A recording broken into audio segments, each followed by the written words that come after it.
A travel agent told me something last year that's been bothering me ever since. Hundreds of thousands of seniors walk past airport lounges every single trip, completely unaware they already have the right to walk in. Not because of a first-class ticket, not because of elite status, because of something most of them are already carrying. If you're over 60 and you've ever spent a long layover hunting for a seat in a crowded terminal, watching your energy drain before the flight even starts, this is the video you needed 3 trips ago. 10 lounge secrets. The one that costs you nothing to check is the one nobody ever mentions first.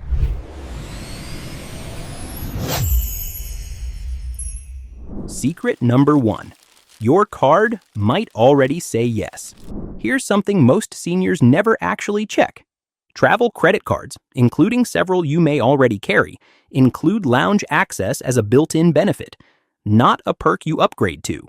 A benefit sitting there unused, buried in a benefits summary most people never read past page 1.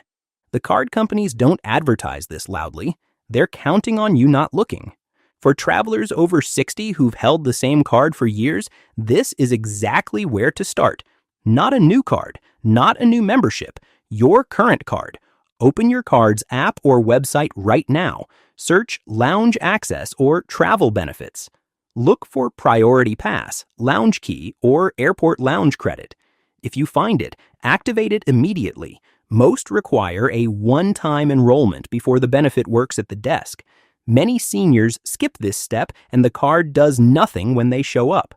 Picture this. Dorothy, 69, a retired school principal from Tampa, spent 2 hours standing near a vending machine at Charlotte Douglas during a layover. She had lounge access on her travel card the entire time. Nobody ever told her to activate it. Open your card's benefit portal. Search Lounge or Airport Access. Look for Priority Pass or Lounge Key, the 2 most common networks. Activate before your next trip, not at the airport counter. Magic phrase. Can you confirm which lounges this card accesses at my departure airport? And before you move on, pull out your card right now and flip it over. The network logo tells you everything about what door it opens. Secret number 2. Day passes are the simplest entry. Here's something most lounge guides skip entirely. Almost anyone can buy a day pass. You walk up, pay once, go in. No membership, no airline status, no credit card application. For travelers over 60 who don't fly every week, this is often the most practical option. You pay for the day you need it, nothing more. A day pass makes real sense when your layover runs over 2 hours, when your flight is delayed and you need somewhere proper to sit, or when you want a hot meal before boarding without hunting the terminal. Cost typically runs between $30 and $60 depending on the lounge and airport. Compare that to 1 airport meal, 1 coffee, and a crowded plastic chair next to a gate speaker. The math usually works out. The catch. Some lounges restrict day passes during peak hours. Some sell out. Some block day pass entry entirely on busy travel days. Raymond, 72, a retired contractor from Phoenix, walked up to a Priority Pass lounge in Dallas on a Friday afternoon without checking first. Day passes weren't accepted that day. He waited at the gate for 3 hours instead. Check the lounge's website before you leave for the airport. Search the lounge name plus day pass. Have a backup lounge identified at the same airport in case the first is full. Ask if adding the day pass to a reservation in advance bypasses capacity restrictions. It sometimes does. Magic phrase, do you still have day pass availability for today's flights? Now, here's where it gets interesting, because not all lounges are built the same, and the next secret is the one most people get completely wrong before they spend a single dollar. Secret number 3. Long layovers change everything. Here's something that genuinely surprises people. The value of a lounge isn't fixed. It depends almost entirely on how much time you have before boarding. A short connection? Skip it. Get to your gate. Not worth the detour. A layover over 2 hours? For someone our age, a lounge during that window is the difference between arriving rested and arriving already worn down before the flight starts. Think about what those 2 hours look like without access. You're hunting for a seat, standing in a food line, competing for a charging port, managing your bags while on your feet. That's exhausting before you even board. Inside a lounge, a proper chair, a hot meal, reliable Wi-Fi, space to breathe, and a restroom without a queue. I've watched seniors dismiss this completely because they assumed the lounge was about status. It's not. It's about managing your energy across a long travel day. And for travelers over 60, that matters more than it ever did at 40. Consequence first, a 4-hour layover at JFK. Every gate seat taken, stood the entire time. Arrived at the destination depleted before the trip started. And that was day 1 of a 2-week international vacation. Build lounge access into your plan anytime your layover exceeds 2 hours. Calculate lounge cost against what you'd spend eating and sitting separately in the terminal. Use the lounge to eat, charge devices, and rest your legs before boarding. Not just to sit. But long layovers are only part of the picture, because there's a card tier mistake that's quietly costing seniors twice, and you'll want to hear this before you make any decision about your next card. Secret number 4, the card tier confusion. Here's something credit card companies are not clear about, and it catches people constantly. Not every travel card includes lounge access, and not every card that does gives the same kind. 2 main tiers. The first gives you Priority Pass, a network of independent lounges in hundreds of airports worldwide. The second gives you access to the card company's own branded lounge, which is typically nicer, but exists in far fewer locations. For travelers over 60 who want simplicity, Priority Pass is almost always the more practical choice. If you fly with any regularity, your airport very likely has one. The branded lounges, Centurion, Capital One, Chase, Sapphire are impressive, but if your home airport doesn't have one, the benefit is mostly decoration. And here's the part nobody tells you. A higher annual fee does not always mean better lounge coverage for your specific airports. Margaret, 67, a retired nurse from Denver, upgraded her card specifically for the lounge access. Her new card gave her a beautiful branded lounge in cities she never flew through. Her previous card's Priority Pass covered her home airport completely. Go to PriorityPass.com and search your departure airport before making any card decision. Check whether your included visits are unlimited or capped at a fixed number per year. Identify which lounges you can physically reach from your usual terminal, not just the airport in general. Magic phrase, is this lounge in the Priority Pass network or is it branded access only? That one question saves you from walking up to a desk with the wrong card, and the next secret will tell you something even the right card can't fix. Secret number 5, not all lounges are worth it. This one needs to be said plainly, and I think a lot of travel content dances around it. Just because a lounge exists does not mean it's worth the entry price. Some are crowded, some are noisy, some have food barely better than the terminal. A few are nothing more than a small room with a coffee machine and 3 chairs. For travelers our age, the best lounge is not the most expensive one. It's the one that gives you actual peace and quiet for a reasonable price. That's the only metric that matters. Food is a real part of the value calculation. A $45 day pass that covers your lunch and 2 drinks often costs less than buying those separately in the terminal. But a $50 pass at a lounge with stale crackers and lukewarm coffee is a loss every time.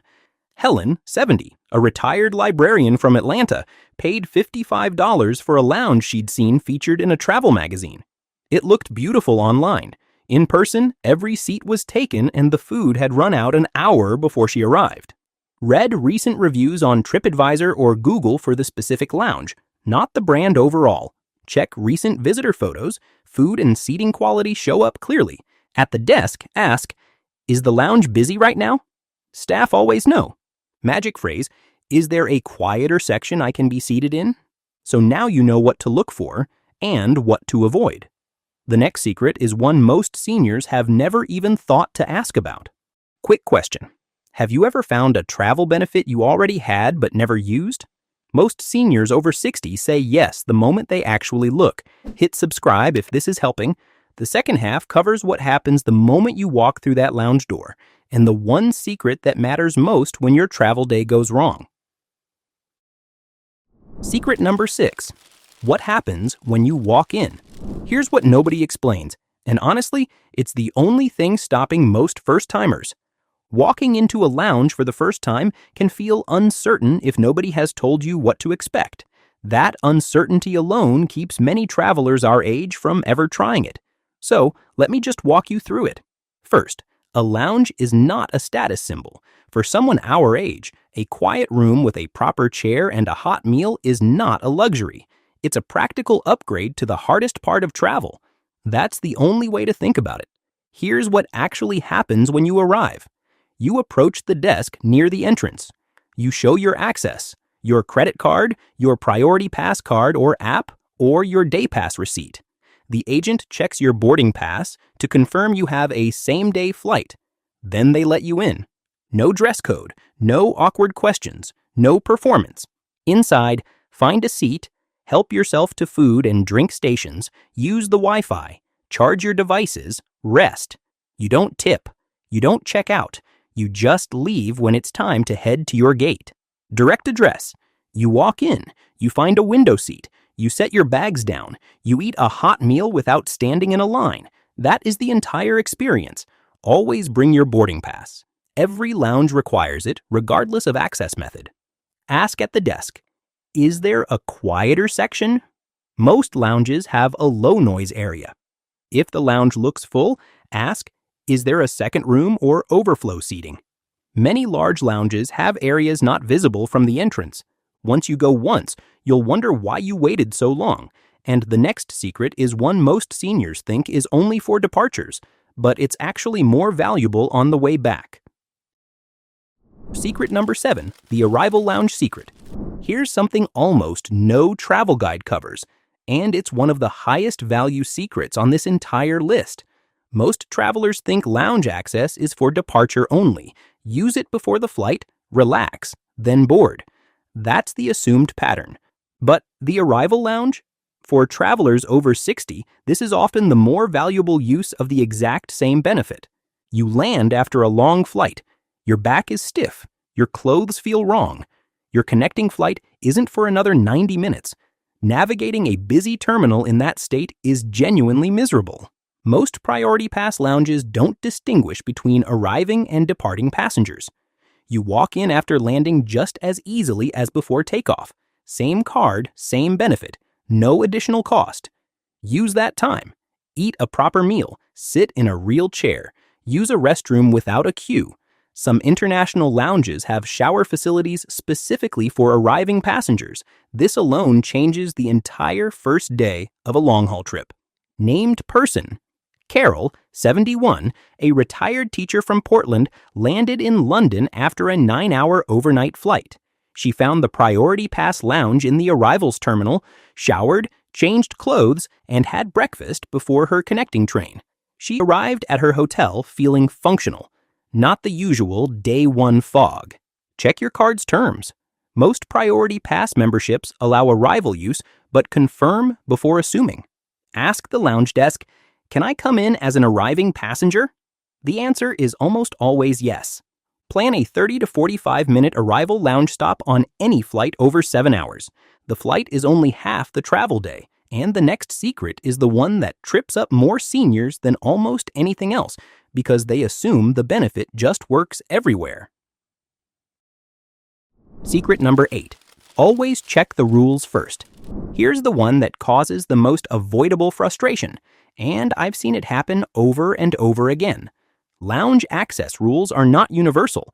They vary by card, by lounge, by airport, by time of day, and sometimes by the day of the week. Seniors get caught by this more than any other travel group because they assume the benefit works the same everywhere. It often doesn't. Before any trip, confirm 5 things. Who can enter on your access method, whether guests are allowed and how many, what time the lounge opens and closes, whether your ticket type is eligible, and whether capacity restrictions can override your access entirely. The most common hit, a senior shows up with a card that includes lounge access, doesn't realize enrollment was never completed, and gets turned away at the desk. The second most common, a card that covers the cardholder but not a spouse traveling together. Named person, Frank, 74, a retired accountant from Minneapolis, arrived at the lounge in Amsterdam with his wife. His priority pass covered him. It did not cover her. He had to choose between going in alone or waiting in the terminal together. They waited together, and he never went back. Activate and test your lounge benefit before a major trip, not on the day of travel. Call your card and ask specifically, can my spouse enter as a guest on my priority pass? Check the lounge's own website for hours and any access restrictions specific to that location. A 5-minute call before you leave home is worth more than a frustrated conversation at the lounge desk. And the next secret has nothing to do with the card. It's all about timing. Secret number 9, timing your entry right. Here's something almost no travel guide covers, and it's completely free to take advantage of. A lounge at 7 a.m. and the same lounge at 12:30 p.m. are two completely different experiences. Morning, calm, light foot traffic, open seating, food fully stocked. That's the version worth paying for. Midday on a Friday, standing room only, long food queues, noise level matching the terminal you just left. Some lounges get so crowded that the quiet you paid for simply doesn't exist. For travelers our age, quiet is often the entire point. A comfortable chair is nice. A plate of food is nice. But a peaceful place to breathe before a long flight, that's what actually changes the travel day. One rule I've watched hold up consistently. Departures before 10 a.m. almost always get the best version of that lounge. If you have a choice in your itinerary, morning connections are worth planning around. And give yourself enough time to actually use it. A lounge you visit for 20 minutes because you cut the timing too close gives you almost nothing. Arrive at the airport early enough to spend at least 45 minutes inside. That's when the value becomes real. Aim to use lounges before 10 a.m. or after 3 p.m. when traffic naturally drops. Check lounge apps for capacity or wait time estimates before walking over.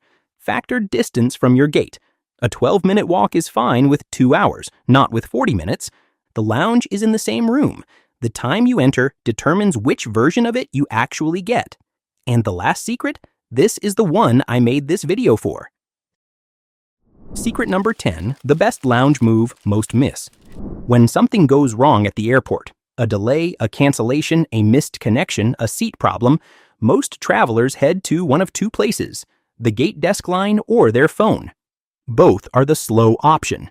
Lounge agents have direct lines to gate staff. They know each other by name.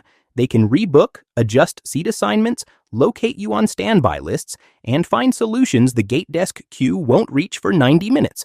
For travelers our age, a disruption is not just an inconvenience. A missed connection means a stranded night in an unfamiliar city. A seat reassignment at the last minute means a long flight in the wrong position. This is not something airlines advertise. You are meant to stand in the line. Named person. Barbara, 73, a retired administrator from Sacramento, had her connection cut to 35 minutes at O'Hare due to a late arrival. Instead of joining the rebooking queue, 40 people deep, she walked to the United Club. The lounge agent called the gate directly, confirmed her seat was held, and told her exactly which terminal to head to. She made the flight with 11 minutes to spare. When any disruption happens, walk to the nearest lounge desk before calling the airline. Magic phrase, my connection is at risk. Can you call the gate agent directly for me? Magic phrase, can you rebook me from here if I miss the connection? Save lounge locations for every airport on your itinerary before you leave home. The lounge is not just a comfortable place to wait. In the moment it matters most, it's the most effective advocate you have in that building. Knowing where the real access points are changes what the airport feels like for travelers our age. And that changes how you start every single trip. But there's something that quietly costs seniors just as much comfort, and it happens long before you reach the airport. The moment you book your seat. It's on the screen right now. See you there.